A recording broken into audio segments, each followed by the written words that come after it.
welcome to my side again, gamers both young and old. Today we will be doing a little classic about a story in a place far, far away in a time long, long ago. Yes, as you can see now, we are doing Star Wars, and we shall start from the New Hope, or let's say the very first Star Wars story, which actually episode 4. That doesn't make sense because the prequels have been made. Or actually, Lucas did not have the idea of making prequels.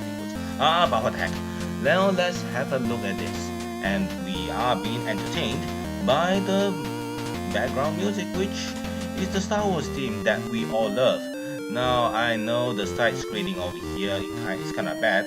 We can't do this on the NES, so we have to put it in a way that you guys can see in a better way, so everything's out in a bigger words over here.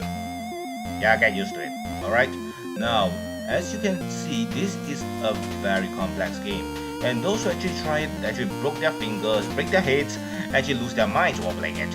But it's kinda tough, and I did ask a few friends to help me to get this one done. If not, there's no way for to finish this. But it is a good game for one reason. For you see, in NES game you keep on rinse and repeat the same thing. But for this, boy, you have no idea what world we are getting in. Now, as the words are over, we are being greeted by the opening screen on the top of Tatooine, where Tatooine is trying to run away from the Death Star who's trying to kill him. Yeah, I admit, the NES music sound, the NES sounds doesn't really make it well. But anyway, R2-D2 and C-3PO have escaped, and we are being greeted by another title screen telling us Luke Skywalker have purchased our two robots, and they were, let's say, being kidnapped by Jawas. And now C-3PO is giving us instructions to hold and find the Jawa Sandcrawler, and hopefully we will be able to say R2-D2. Oh, I have that little drone gun anyway. Alright, now let's start with the game. Now, as you can see, you are being started by joining a speed diver, and you need to, let's say, go into the caves individually to find our R2-D2. And eventually you'll find something in each cave, so don't worry. And just let you know, the running platform is kind of tough, for it's easier for you to slip to fall, and when that happens, you die a lot. Not to mention the acid from Joker, or let's say Batman, is kind of annoying. Anyway, we've gotten some special weapons, now we will be going out again. Now try to avoid those giant sand walking creatures, and they'll crush your vehicle, and eventually you will lose health points over there. So overall, it's better off for you to drive slowly, and hopefully you won't hit to anything. Okay, it's R2-D2 here. Yeah, we are at the Sandcrawler, so let's get over it. Now, just that you know, it is okay for you to go to a cantina immediately and you can win the game, but that is not a good idea. For different characters they'll collect will give you different powers. This is a little bit like G.I. Joe game that I talked about before, where you can, let's say, get a lot of stuff here and there. And this is one of Luke's ability. Since he's a Jedi, he has the force jump ability, allows him to jump very high, and the trench will actually make you fly very fast. Yeah, you can float. I mean, they are after all space wizards, what they expect, or space paladins, since they are knights. Now, you will notice that Luke does not have his lightsaber yet.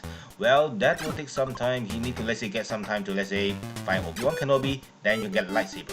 In short, if you just go to a cantina immediately and fly off in the Millennium Falcon, you will lose your lightsaber, which is a good melee weapon which kills people in one shot. But sadly, it is not range. Yeah, I prefer range weapon, so most of the times, if you give me a choice, I will be using my blaster.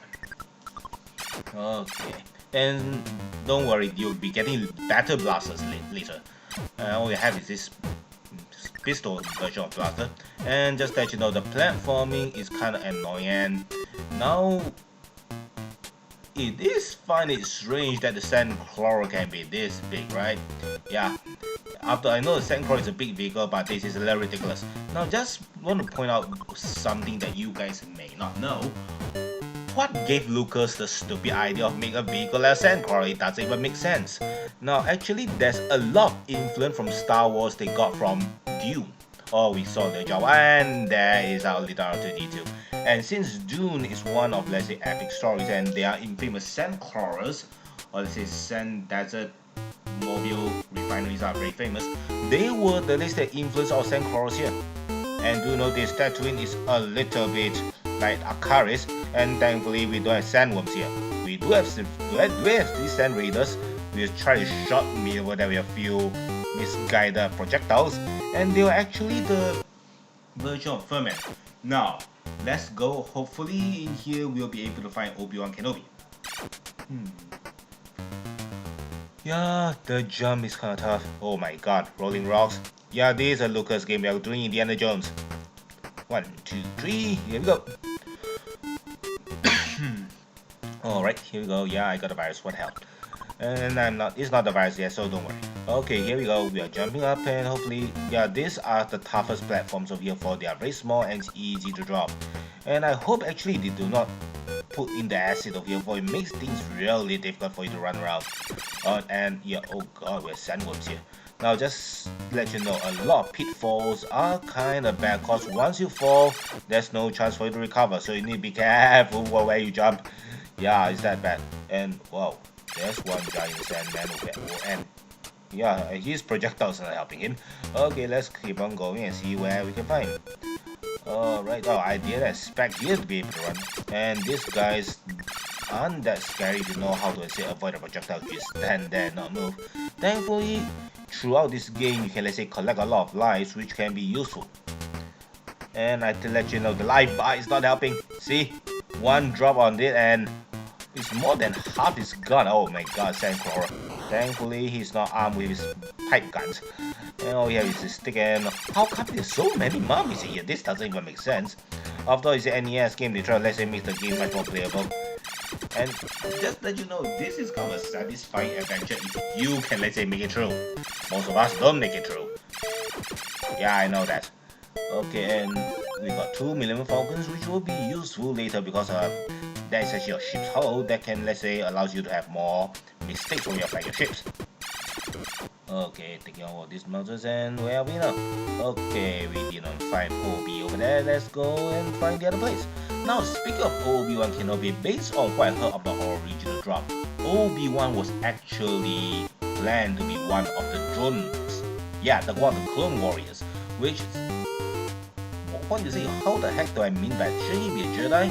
A Jedi and a clone at the same time. How do I say that? Just remember his name. His name is called Obi-Wan, which is O and a B.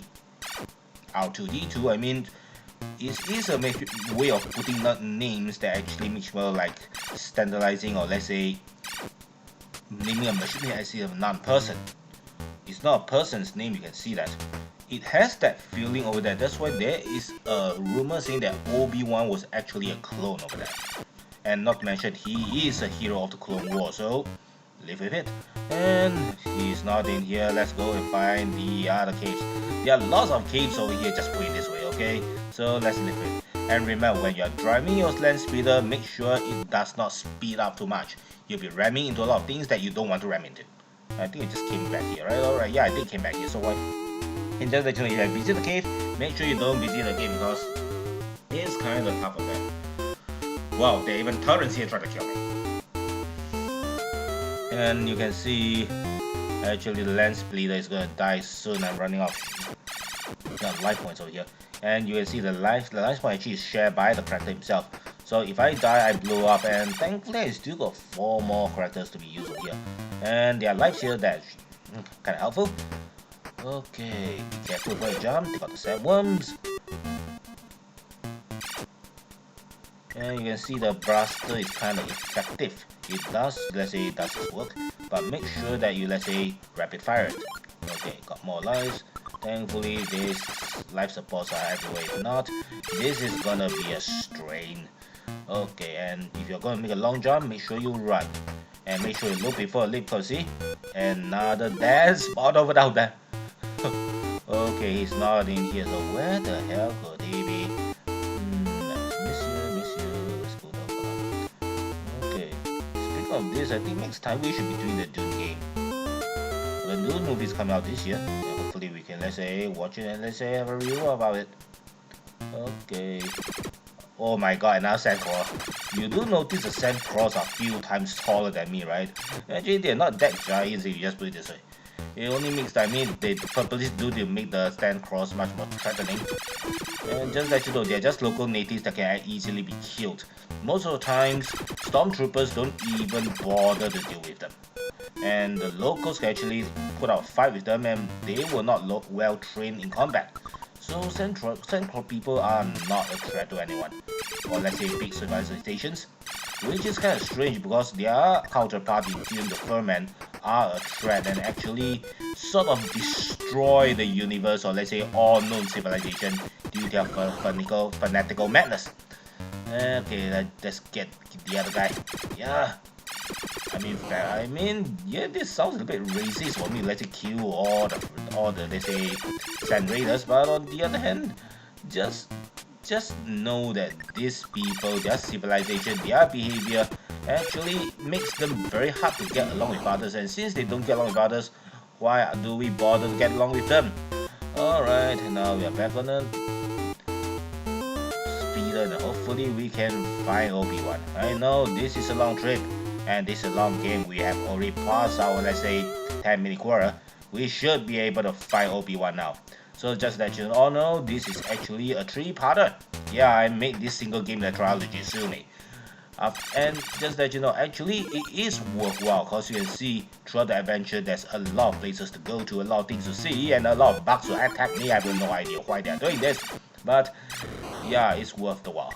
And just let you know, it's not just walking around with a good person and a gun, or let's say a Jedi wielding a sword. It's more than that, and I'll be showing you on to the next video, and that's what one promise I can give you. And you can see, if you know what to do or where to go, you can actually get all of this life. Now, I need to admit, the reason why we're able to do this is because in the end, finally we found Obi-Wan, and you can see, although it's an NES game, this character is well drawn. And with him, I have got my lightsaber. Yes, my father's lightsaber, or laser sword. Actually, the lightsaber is a plasma, it's not a laser. And R2-D2 have already informed us that we have to go. Yeah, you know drill. Princess Leia is in danger, and we need to go and rescue her. That's the basic idea of the entire game. So, the iconic scene over here. So will we be able to rescue Princess Leia? Will we be able to find Han Solo? Are we going to space in the Millennium Falcon? We'll talk about that on our next episode. See you then.